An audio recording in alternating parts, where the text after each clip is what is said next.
အခုသင်ရဲ့ဖုန်းသို့မဟုတ်ကွန်ပျူတာရဲ့စကရင်ကိုကြည့်လိုက်ပါတင်မြင်နေရတဲ့အရာတိုင်းရဲ့နောက်ကွယ်မှာကဏ္ဍတွေရှိပါတယ်ပြီးခဲ့တဲ့အပိုင်းမှာစလုံးတွေကိုကဏ္ဍတွေနဲ့ဘယ်လိုကိုစားပြုလဲဆိုတာကိုလေ့လာခဲ့ကြပါတယ်အရာတွေကိုလည်းကဏ္ဍတွေနဲ့ပဲကိုစားပြုပါတယ်ဘယ်လိုလုပ်လဲဆိုတာကြည့်လိုက်ရအောင်အရင်ဆုံးလူမျက်လုံးကြောင့်နည်းနည်းသိထားဖို့လိုပါတယ်မျက်လုံးမှာအလင်းရောင်ကိုအာရုံခံတဲ့cone cells 3မျိုးရှိပါတယ်ဒီ cone cell တွေဟာအခြေခံအဖြစ်အနီးအစိမ့်နဲ့အပြာဘက်ကအလင်းရောင်တွေကိုတုံ့ပြန်ကြပါတယ်ဒီအချက်ကိုသုံးချပြီးအနီးအစိမ့်နဲ့အပြာရောင်အလင်းတွေကိုပမာဏအမျိုးမျိုးနဲ့ပေါင်းစပ်ပြီးအရောင်တွေဖန်တီးနိုင်ပါတယ်ဒါကြောင့် screen ပေါ်က pixel တစ်ခုချင်းစီမှာအနီးအစိမ့်နဲ့အပြာရောင် sub pixel 3ခုပါဝင်လေးရှိပါတယ်ဒီစနစ်ကိုRGB လို့ခေါ်ပါတယ်R က red G က green B က blue ဖြစ်ပါတယ်ပုံမှန် 8-bit RGB စနစ်မှာအရောင်တစ်ခုချင်းစီရဲ့အလင်းအားကို3ညကနေ255အထိကဏ္ဍတစ်ခုနဲ့သတ်မှတ်နိုင်ပါတယ်3ညဆိုရင်အရောင်မထည့်ထားတာဖြစ်ပြီး255ဆိုရင်တော့အရောင်အပြည့်ထည့်ထားတာဖြစ်ပါတယ်ဘာကြောင့်255အထိလဲဆိုတော့အရောင် channel တစ်ခုစီအတွက် 8-bit အသုံးပြုထားလို့ပါ8-bit မှာတန်ဖိုး256မျိုးရှိပါတယ်။3ညကနေစရည်တွက်တဲ့အတွက်အဲ့ဒီတန်ဖိုးတွေက3ညကနေ255အထိဖြစ်ပါတယ်။စုစုပေါင်းတော့256မျိုးပါ။ဒါကြောင့်အရောင်တစ်ခုကိုကဏ္ဍ3လုံးနဲ့ကိုစားပြုပါတယ်။ပထမတစ်လုံးက red ဒုတိယက green တတိယက blue ဖြစ်ပါတယ်။ဥပမာအနီရောင်ဆက်စပ်ကိုလိုချင်နေဆိုရင် red channel ကို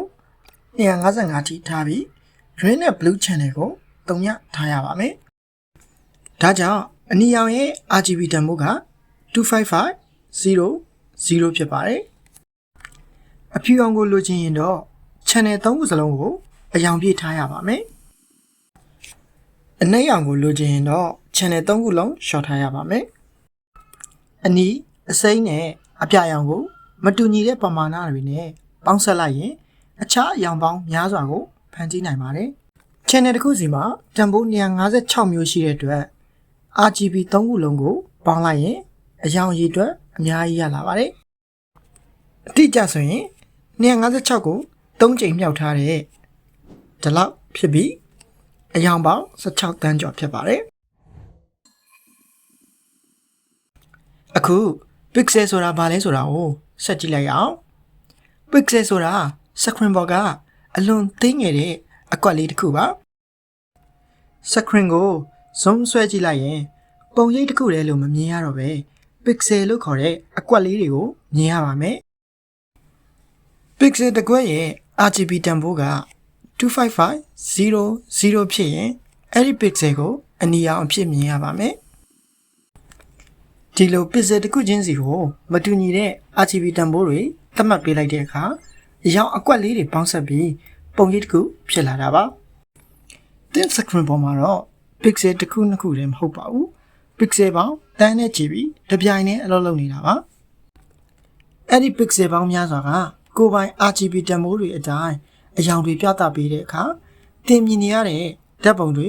ဗီဒီယိုတွေနဲ့ screen ပုံရိပ်တွေဖြစ်လာပါတယ်ဒါကြောင့် design app တစ်ခုမှာ color picker နဲ့အရောင်ရွေးတဲ့အခါတကယ်တော့ RGB တန်ဖိုးတွေကိုသတ်မှတ်နေတာပါ